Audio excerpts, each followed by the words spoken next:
I'm Tyler K. This is Smash Course, and today we will be discussing World War II on the European front.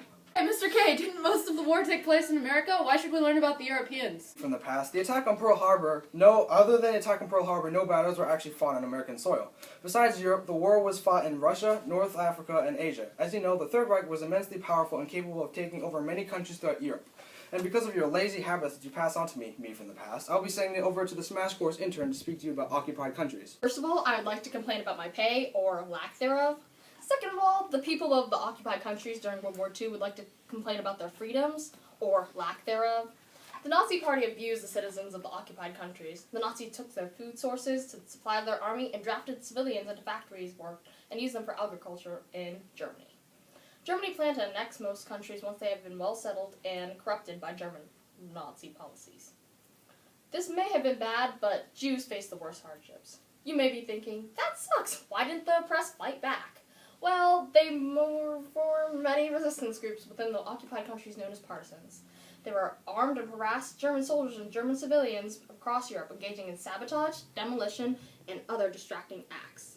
Germany, however, was a massive power, so they ultimately did not take back their countries.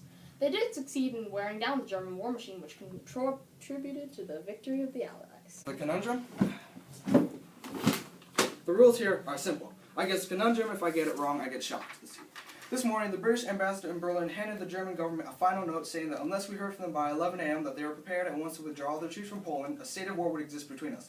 More words. Up to the very last, it would have been quite possible to have arranged a peaceful and honorable settlement between Germany and Poland, but Hitler would not have it. British ambassador, Berlin. Steve, you're going easy on me. This is obviously the British declaration of war, broadcasted across Britain in 1939 by Neville Chamberlain, the Prime Minister of Britain at the time. Yes! Speaking of Britain, did you know that they planned on never having to fight again after the damage of World War I? Well, like you said, Neville Chamberlain was the Prime Minister of Britain at the time, and Chamberlain had put his trust in the League of Nations and the struggle for peace, causing the deterioration of the British armed forces. Winston Churchill was warning people of the threat that Hitler posed. His seeds fell upon deaf ears that didn't want to become involved in another war. In 1938, Hitler had took over and remilitarized Rhineland, bringing concern to France and Britain. As Germany made more requests and demands, the two other countries agreed to avoid conflict. After taking over Sudetenland, there was talk that Germany might invade Poland. Britain finally took action, signing a pact with Poland stating that the British would help Poland should Hitler decide to attack. Hitler did invade, promptly starting a new world war on September 1st, 1939. Great Britain and France declared war a mere 2 days later. Winston Churchill was elected Prime Minister on May 10, 1940, and rationing also begins at this time. The war affected the people in Britain just as much, maybe more so than those in America when the U.S. joined the war in 1941. They were given gas masks, coffins, planned evacuation routes in case of an air raid, and built shelters. Church bells were now used as sirens. Entertainment was blocked, and people were forced to partake in blackouts. Street and railroad signs were removed to keep the enemy confused. Many women and children were implored to evacuate to the countryside, but many women either sent their children by themselves or, in the case of rich families, shipped them to safer countries like America.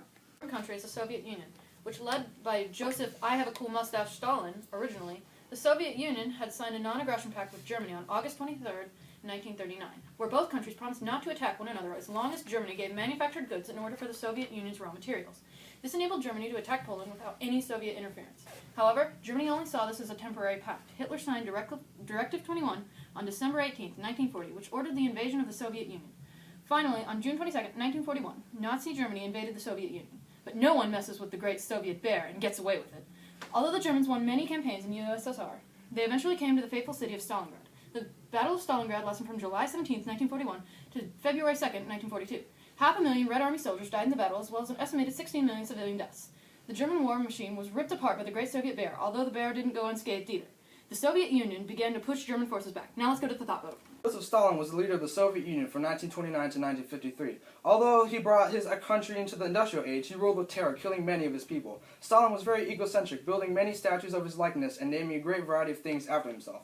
In fact, in April of 1925, the city of Tsaritsyn was renamed Stalingrad. Soviet history books were even rewritten to give him a more prominent role in the revolution.